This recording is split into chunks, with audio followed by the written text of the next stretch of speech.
नमस्ते।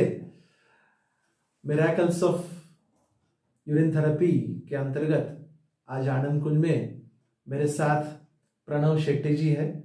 He is a architect by profession और just काम करते रहे तो वजन कब बढ़ गया समझ में नहीं आया और उनका वजन 94 था जब यहाँ पर आए और उन्होंने 10 दिन का ये उपचार लिया है, 8 दिन उपवास किया है। तो उनके जुबानी ही सुनते हैं ये प्रोसेस कैसी रही। ठीक है सर। इस ट्रीटमेंट के बारे में या शिवांबू के बारे में और इस सेंटर के बारे में मुझे मेरे पापा से पता चला। पापा और सर दोस्त थे एक्चुअली। उनके पास से मुझे पता चला और मैंने वेट कम करने के लिए बहुत से उपाय अभी इसके पहले ट्राई किए थे। जिम किया, बहुत से डाइट किए, जीएम डाइट किया और बहुत से डाइट किए। उससे कुछ फर्क नहीं पड़ा। 1-8 किलो कम हो जाता था फिर बढ़ जाता था। तो पापा बोले कि जाके एक बार देख लो कैसा लगता है, एक्सपीरियंस लेके देखो। तो मैं सब छोड़ के इधर आ गया 10 दिन के लिए। जब मैं यहाँ आया तो मेरा वजन 94 kg था।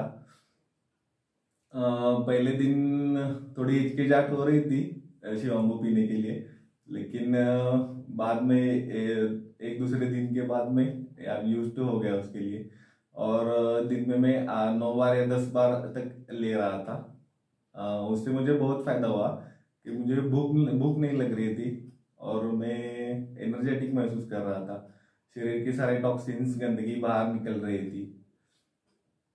और ऐसे करते करते 8 दिन तक उपवास किया। तभी तक मुझे कोई भूख वगैरह ऐसे नहीं लग रही थी। इसके पहले मैं बहुत खाता बहुत था।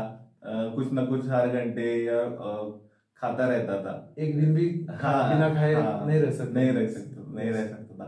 एक दिन का भी उपवास नहीं किया था अभी तक कभी। लेकिन इधर आने के बाद मुझे ऐसी इच्छा नहीं हुई कि मैं कुछ खाऊं या कुछ पीऊं। ऐसे करके कुछ इच्छा नहीं हुई। सिर्फ पानी और शिवांबू करके मैंने इतने दिन तक ये उपवास किया और उसके बाद भी मुझे एनर्जेटिक अभी भी लग रहा है। कितना हल्का लग रहा है? बहुत हल्का लग रहा है। मैं सुबह इतने जल्दी योगा वगैरह सेशंस होते हैं सुबह 6 बजे, लेकिन मैं कभी 6 बजे या 5 बजे कभी तक आज तक नहीं उठा था। लेकिन मैं अभी इतना एनर्जेटिक महसूस कर रहा हूँ कि मैं अभी 4:45 बजे अलार्म होने के पहले ही उठ जाता हूँ। इतना एनर्जेटिक मैं महसूस कर रहा हूँ। और इस उपवास के दौरान मैं अपनी तरफ से कुछ भी एफर्ट डाल रहा था उसमें। मैं सुबह 2.5 किलोमीटर, शाम को 2.5 किलोमीटर वॉकिंग करता था। उसके बाद भी मुझे कोई थकान महसूस नहीं हो रही थी, सिर्फ शिवांबू के कारण। तो एक हमारा एक्सपीरियंस रहा। तो आपकी उम्र कितनी है? मेरी उम्र अभी 28 है। 28 है। तो या मैरिड और अनमैरिड?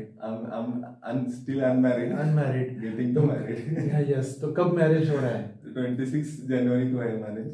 तो आज मेरे ख्याल से कितना तारीख है? आज 15th December 2022 है।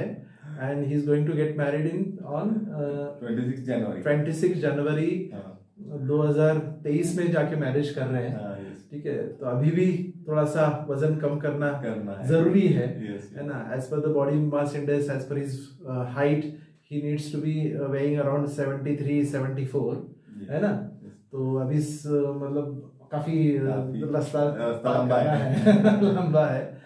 तो उनको जो फॉलो करने के लिए चीजें दी है, एक्चुअली मैं युवा जनरेशन को एक चीज बताना चाहता हूँ कि आप देखिए कि he is going to get married. Generally marriage है तो लोग बाकी तैयारी करते रहते हैं, ये करते रहते हैं, लेकिन he chose to come to Anand Kunj and do this penance, है ना। ये तपस करने का डिसीजन लिया है। I appreciate that. बहुत अभिनंदन है उनका कि वो कर पा रहे हैं। एक्चुअली क्या है, मैरिज हमारे जीवन का एक ऐसा पड़ाव है जहाँ पर हम नए जीवन की शुरुआत करते हैं। मतलब इसके पहले तो हम अकेले होते हैं, तो एक लाइफ पार्टनर बोलते हैं, अर्धांगिनी जिसको बोलते हैं, है ना। तो वो हमारे जीवन में आने वाली होती है और ऐसे समय में अगर हम तंदुरुस्त हो, स्वस्थ हो, है ना, तो नए जीवन की शुरुआत और बढ़िया हो सकती है। तो ये अवेयरनेस इस युवा जनरेशन में आ रहा है कि चलो कुछ नए जीवन की शुरुआत कर रहे हैं, तो चलो एक 10 दिन आनंद कुंज में जाकर थोड़ा सा डिटॉक्स करते हैं, एक शरीर की शुद्धि करते हैं, और इस हिसाब से वो आए हैं।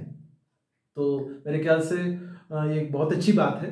तो let us wish him all the best to his further life, married life, also a healthy happy life. Thank you. बहुत बहुत धन्यवाद।